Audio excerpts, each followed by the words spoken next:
Here's Isaiah, and today at Coog Cinema Reviews, I will be reviewing Dr. Sleep, the sequel to The Shining.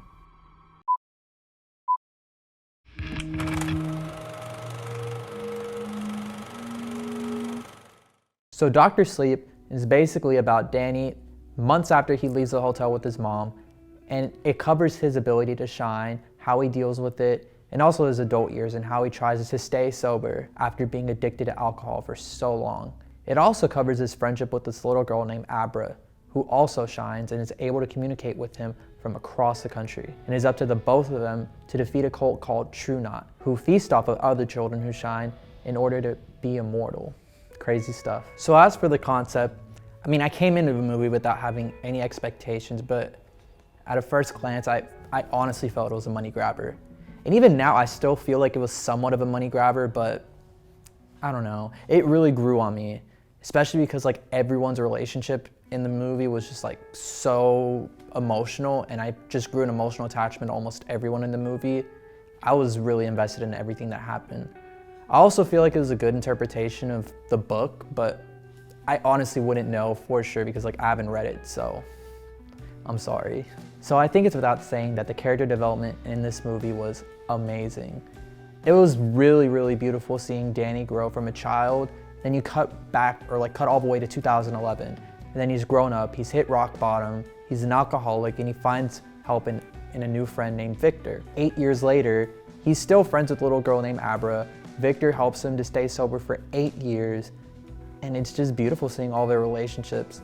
Now, True Knot doesn't change much in the movie other than maybe adding a couple members, but it's really nice seeing that little battle between good and evil through all the movie, and just seeing how Danny is able to guide Abra, who's a lot younger than him, and really become the mentor instead of being the mentee. Now, just some personal thoughts. The ending for me, it was kind of ambiguous. Maybe it was for the better, but it just confused me a lot, to be honest.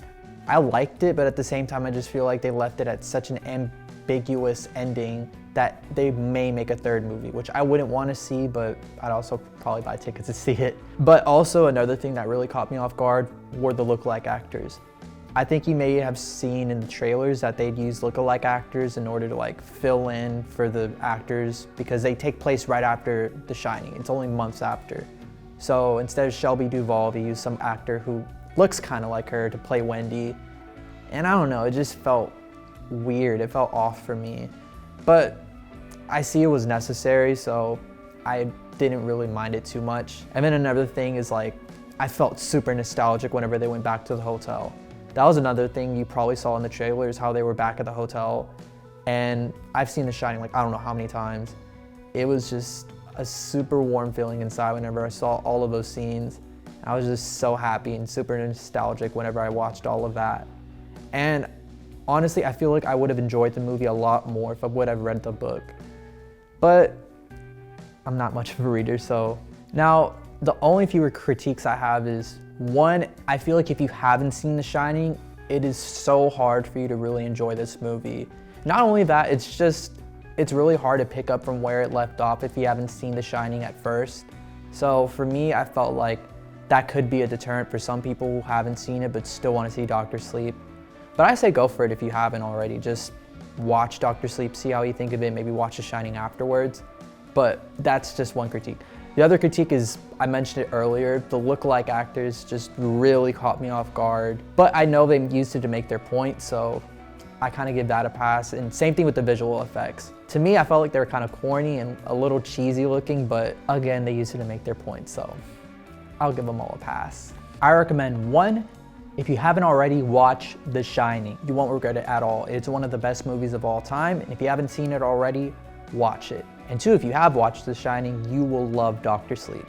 I think for it being a sequel, they did as much justice as they could, especially for following up such a big movie like The Shining. I think Dr. Sleep really could be argued as one of the best movies of 2019, and I think anyone should go see it. Like, it's a really fun movie to watch, and it's really entertaining. Even if you haven't seen The Shining before, I think you should really watch this movie. I enjoyed it so much. The crowd enjoyed it. It's just a very good movie. Thank you so much for watching another episode of Coog Cinema Reviews. I'm Isaiah. Make sure to smash that like and subscribe button, and have a good day.